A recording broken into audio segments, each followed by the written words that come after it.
Okay, still on the R&D of this knife. I'm starting to play with this knife a little bit more than I am the original one, this one here, because I'm thinking that this is probably going to be closer to the end results. I like the way this, I mean, we still have this sweet spot in here, but it's kind of exaggerated a little bit so that it actually is easier to sharpen than a more drastic turn like that. Okay, so I'm liking how this blade is sweeping, excuse me, and going into a straight point or a straight area, because I mean you can get up here and you can actually really do some carving with that straight point, and then you also have the curves here to assist you in cutting. So you have the best of both worlds. So I'm just out here just kind of whittling on a stick. We got some weather moving in, so it's a little cool. And I'm really liking this. You know, I get the same feeling I had when I was developing the Master Woodsman, getting excited because I'm thinking that this is going to be a very, very special design. Just whittling on a stick and seeing how the knife performs, the feel of it, how the balance is. For a 3/16 blade, this knife handles beautifully. There's no arm fatigue. It's just a joy to use, and that's what I look for in a knife. Is, am I having fun using it, or is it a chore to use it? And this one, I'm really having fun using it. Yesterday I did a bow drill set, built a fire with a bow drill, did some feathers, did a ferro rod ignition fire, did some batoning with it.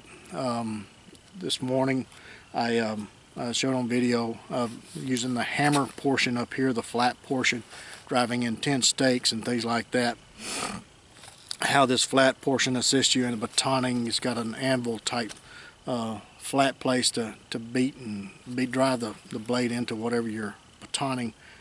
And the bow drill divot worked beautifully yesterday. It just was fantastic. I haven't had a bow drill divot work that well, but this one worked great.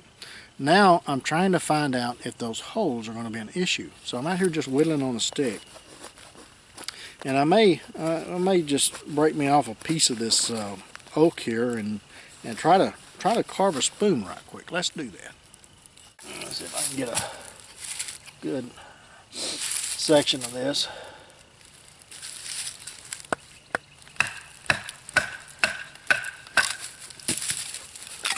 Yeah, I'd say it batons quite well. Get a little thinner. See how thin we can get this.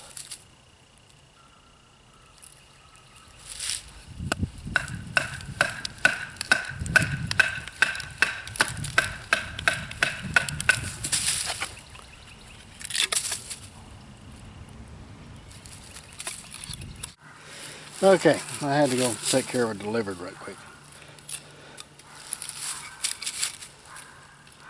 Alright, let's see what we can do with this. Then we're looking for a down and dirty spoon.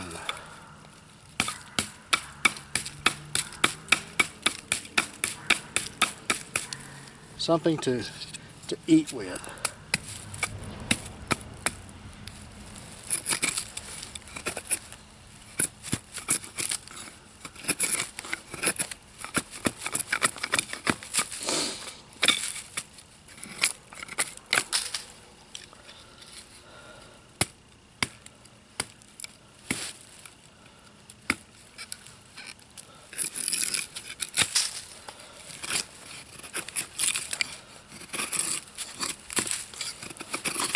Always put something on the ground to hit your blade against, because you never know what's under the dirt there.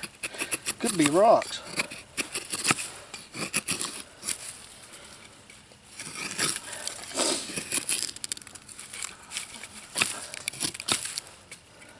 You take that round part there, kind of ease those corners off, save that fluff for your fire.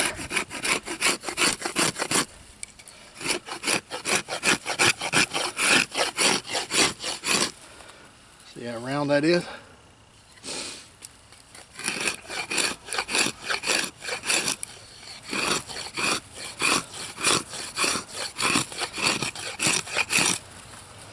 Okay, now you have a basic shape.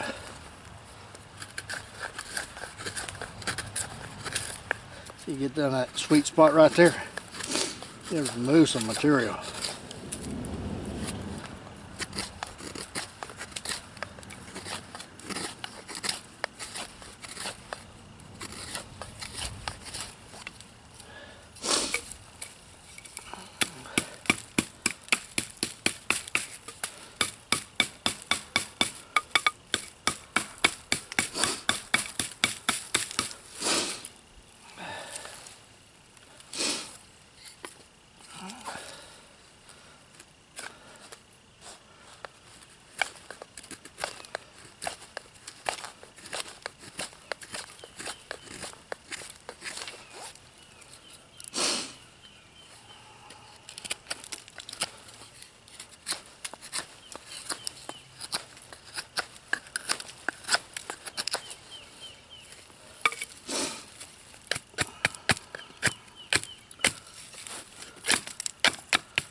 Alright, now let's see if we can't do a little bit of a hollow in here. I'm going to sit in the chair and do this. And this is red oak. This is not pine.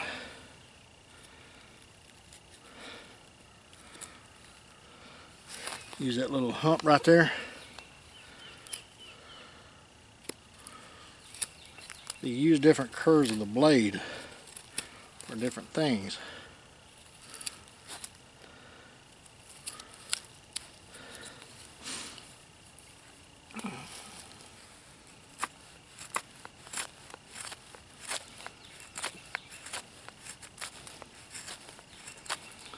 No one has ever cut themselves doing that.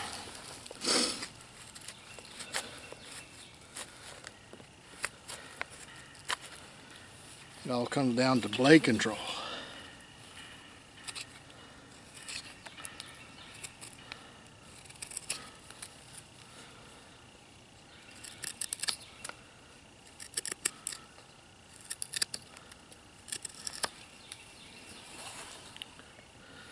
Now you don't need a whole lot.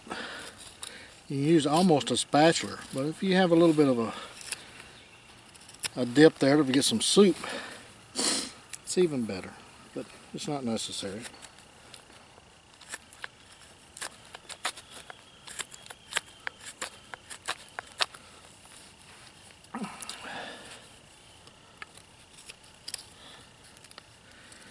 And I wouldn't recommend using red oak.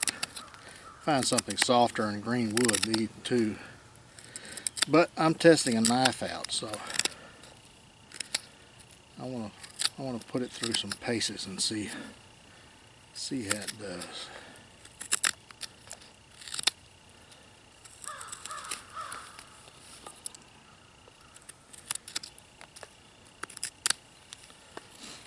Well, we just about got a bowl there enough to get some soup.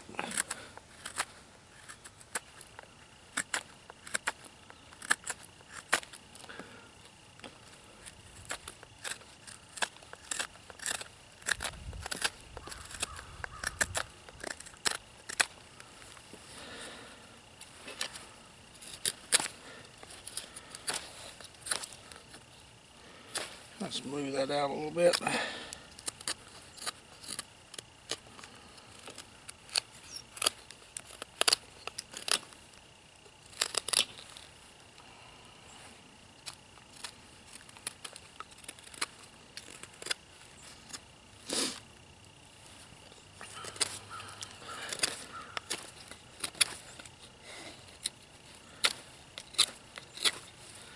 Seasoned red oak.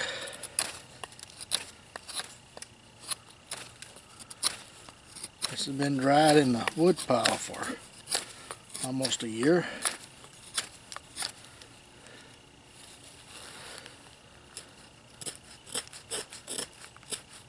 See how that thin part right there does that fine carving? we're using different parts of the knife blade for different purposes. Why have the same grind? Why not use different grinds for different parts of the knife to help you do your task easier, better?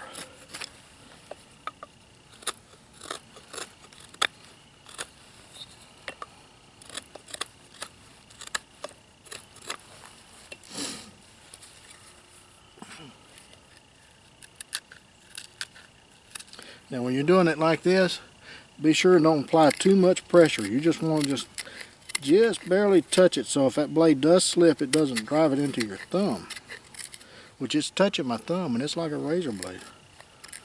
But I use coarser grinds, coarser edges for that purpose. Now if it was a mirror polished, just touching it would cut you, and it also wouldn't last as long as a coarser or rougher edge. A little bit of tip there for you guys. It's more of a working edge. Now if you're using just wood carving things, and then you probably want to split right there, which is fine. You probably want to use a more of a polished edge, but I use a more general purpose edge, so I can do a lot more things than just carve wood with it. Okay, right there, maybe almost a 1/4 inch deep. Plenty of belly there to get you some soup on there, and you could get a little bit more if you wanted to, but again, you're looking for something that's going to give you a quick spoon of beans or whatever, and you can pretty it up if you needed to. Do a little polish, get some sand from the creek bank, and get on there and polish it up a bit if you wanted to.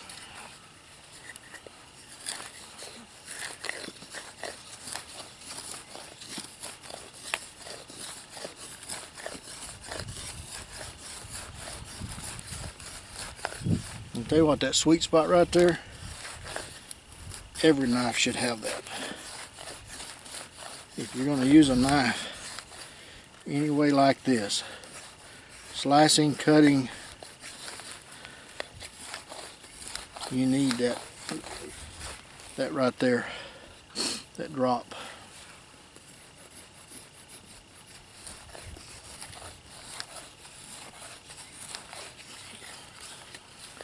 So we're just kind of prettying up a little bit. We've already got the spoon done.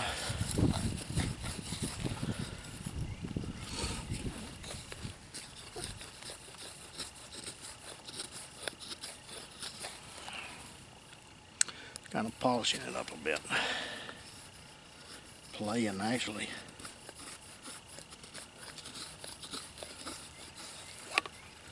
This knife is just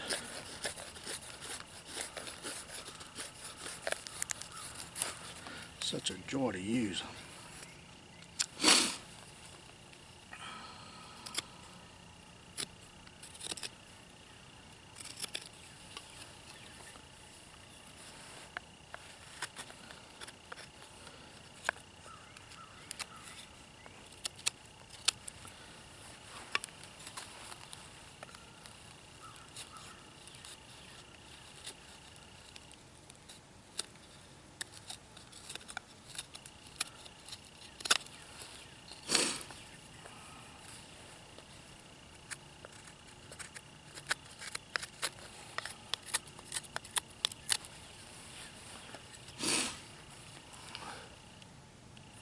There you go. Spoon in probably 10 minutes, maybe, if that. And like I say, if you had some sand on the creek bank or river bank, you can make it to where it would just polish it up, shine it up, get the rough edges off of it.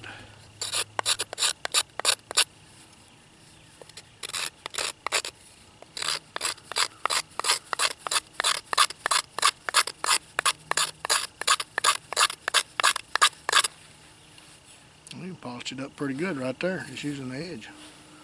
That little edge right there. See, even doing that, still shave.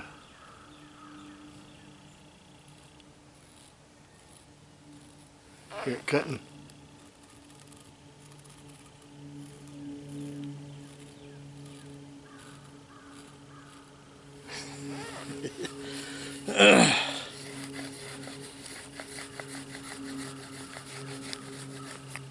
And that's after beating on it and doing everything, batoning and all kinds of stuff with it.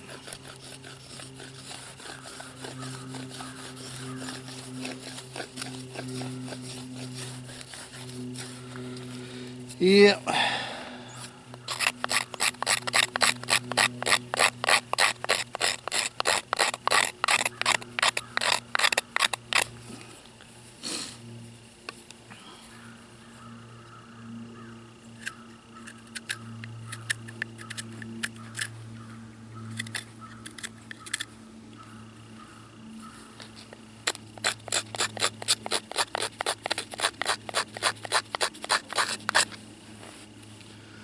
Yep, liking the spoon, liking the knife.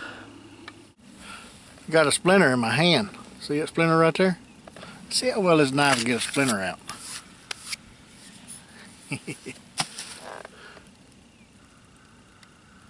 Look there. You see it? Right there.